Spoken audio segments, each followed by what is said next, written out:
Hello and welcome to part 2 of this series on homeostasis, specifically kidney function and the way kidneys work to keep your blood clean.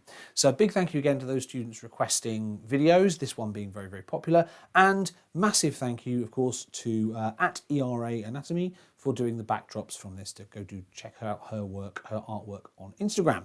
So in this video we're going to look at selective reabsorption, right, and ultrafiltration. Now, these are terms you should know from the GCSE version of this, okay? And what we're doing here is we're taking our dirty blood and we're going to make from it filtrate, okay? So you need to know not only that these things happen, but what's in the blood and what's in the filtrate. And here's where we start, okay? So we start, well, our filtrate doesn't exist before ultrafiltration has taken place, but in the blood we've got a combination of things of different sizes. Red blood cells, white blood cells, platelets, proteins, urea, glucose, amino acids, sodium, potassium, chlorine, water as well. And you're expected to know what happens to each of those things at each stage in the journey of the blood and the filtrate through the kidney, okay? So first thing is ultrafiltration. Now ultrafiltration is happening here, okay, in the Bowman's capsule, okay, in the glomerulus and all those kind of things. And we're going to go into selective reabsorption, which happens in the proximal convoluted tubule in just a moment. So this bit here is ultrafiltration. As a reminder, our blood's come in through the afferent arteriole and it's going to be ultra filtered here within the Bowman's capsule, okay? The efferent arteriole is going to take our much reduced blood away from that stage. So what's going on in ultrafiltration? Well, in that Bowman's capsule, and we'll look at it in more detail in a moment, right? In that glomerulus, what you end up with is you end up with everything smaller than a large protein being filtered out, which includes urea, glucose, amino acids, sodium, potassium, chloride, and lots of the water, okay? Not all the water, because of course the blood then would turn into a solid, but lots of water, far more water than you could afford to lose, okay? What stays in the blood is the red blood cells, the white blood cells, the platelets, the proteins, and some of the water to keep it liquid, of course, right? Now, if you're asked a question of what would happen if the nephron was damaged, of course, or what would it mean if red blood cells had made it into the urine, well, of course, it would mean that bigger things than that were crossing the glomerulus into the Bowman's capsule, which they shouldn't be, okay? So that's a symptom of often kidney infection or mechanical damage to the kidney, and that can be quite a common A-level question. So ultrafiltration happens and you end up with all these things in our Bowman's capsule and in our tubules, and those things over there remaining in the blood, okay? So let's look in more detail at how that works. So if we look in detail here at a glomerulus, it's basically a tangle of ever shrinking little arterioles, okay? And these arterioles are leaky. If you look over here, right, we can see that these are the sort of walls, right, of our sort of endothelium. These are our endothelial walls of our increasingly shrinking arterioles into capillaries, okay? And they have gaps, okay? They have little holes in them, they're leaky. And they're surrounded by these cells called podocytes. The reason they're called podocytes is because they've got these little toe-like things that look a bit like feet, okay? So hence they're called podocytes, right? And they've got gaps between them. And as you can see down here, as the blood gets forced through the glomerulus into shrinking blood vessels, which are leaky, loads of the plasma gets pushed out. It gets pushed through these little holes and it gets pushed out into the Bowman's capsule, right? And it's a lot of the blood volume, hence ultrafiltration. As you can see here, the red blood cells are too large to escape through those holes and through the little toes of the podocytes into the filtrate, but everything smaller than them can get into that filtrate, okay? So, and you will also notice up here the difference between the size of the efferent and afferent arterioles. So coming in, we've got a very large or relatively large blood vessel, and going out, it's a lot smaller. So I always think of this like if you imagine taking a hose pipe full of water, right, turning it into a big knot, stabbing a load of holes in it and chucking it in a bucket, you've effectively made yourself a glomerulus, right? So that's the structure.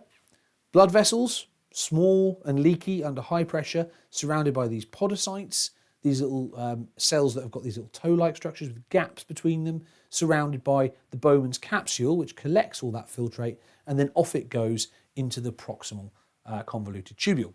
So that is ultrafiltration. in a nutshell. Selective reabsorption is the next part, which happens in the proximal convoluted tubule. And if you know your AS biology well, you already know pretty much how this works, okay? So if we go on here, look, that should look very familiar. So we're now looking at the wall of the proximal convoluted tubule. Where it says tubular lumen here, that's where the filtrate is. So that tube here is connected to the end of the Bowman's capsule, okay? And then over on that side is getting towards the blood, okay? These here are our cells that are in the wall of the proximal convoluted tubule. And as you can see, look, they're ciliated. They've got, ooh, what's that? Taking two things through at the same time. Could it be a co-transport protein? You've got an active sodium-potassium pump over there, and you've got a glucose facilitated diffusion channel over there. Does this look like co-transport in year 12? That's because it is. Okay, it's the same process that's going on. And at A-level biology, the highest order skills are about being able to think of things synoptically and make links between different areas of biology. And here's a classic example, okay? This going on in the ileum, the walls of the ileum to absorb glucose in the gut is exactly the same process that goes on in the kidney to absorb glucose, right, out of the filtrate so you don't lose sugar. Of course, in ultrafiltration, you're losing all the small stuff, okay? That could be urea, and you want to get rid of that, but it's also going to be all your amino acids and all your glucose. So you want to take those back, okay? And that is an active process. That requires energy. But just like in year 12, the active bit is not what you'd logically think. It's not the transport protein on the membrane here. It's the transport protein in the back, right, towards the interstitium of this particular cell. So to run through the year 12 bit again, very, very quickly, you should know this. The sodium-potassium pump pumps sodium out of the cell, okay? That is an active process that requires ATP. That lowers the concentration of sodium here in the cytoplasm of this proximal tubule epithelial cell here, okay? That means there's a concentration gradient of sodium, meaning more sodium in the filtrate, because that also got ultrafiltered, that also got filtered out, and the cytoplasm of the cell, okay? Higher concentration over here, lower concentration over here. But there is no way for sodium to get in on its own. This protein here, which you've got the proper designation of just there, is a co-transporter, okay?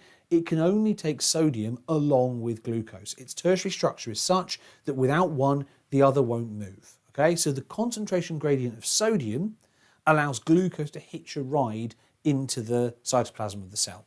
Once that's happened, the sodium continually is actively transported away, so it's continually got a concentration gradient coming this way.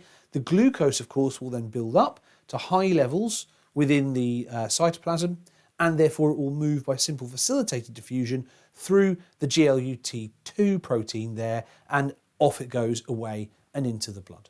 Okay, so that is co-transport. It is the same process that goes on. There is a similar process that goes on for each amino acid. The only thing that's different is instead of having a sodium glucose transporter, you have a sodium amino acid transporter. And amino acids are hitching a lift on the concentration gradient of these ions as well. Okay, so that is what's going on during selective reabsorption in the proximal convoluted tubule. Okay, so what have we got now? Okay, well, in our filtrate, we've got far less sodium. Okay, what's going on? We've got far less sodium in our filtrate. Right, there's still some. Okay, it's really important to use relative words in this topic. We've got some sodium still left.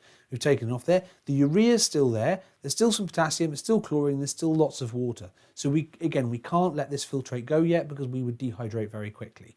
But what we have managed to achieve by selective reabsorption is we've taken back all of the glucose and all of the amino acids. The only exceptions to this, which examiners like to ask questions about, are if you're diabetic and you've got so much glucose coming through your blood and getting filtered out, it can't all be reabsorbed. In fact, that's where diabetes gets its name. Diabetes mellitus is Latin for honey sweet urine, because glucose would then enter the urine, okay? But those are applied questions we might do a video on in the future, okay? So moving on then, the next video we're going to talk about is the bit in the loop of Henle, which is the bit I think the number one bit students struggle with, which is on osmoregulation and how most of that blood is recovered. So thank you very much. See you next time.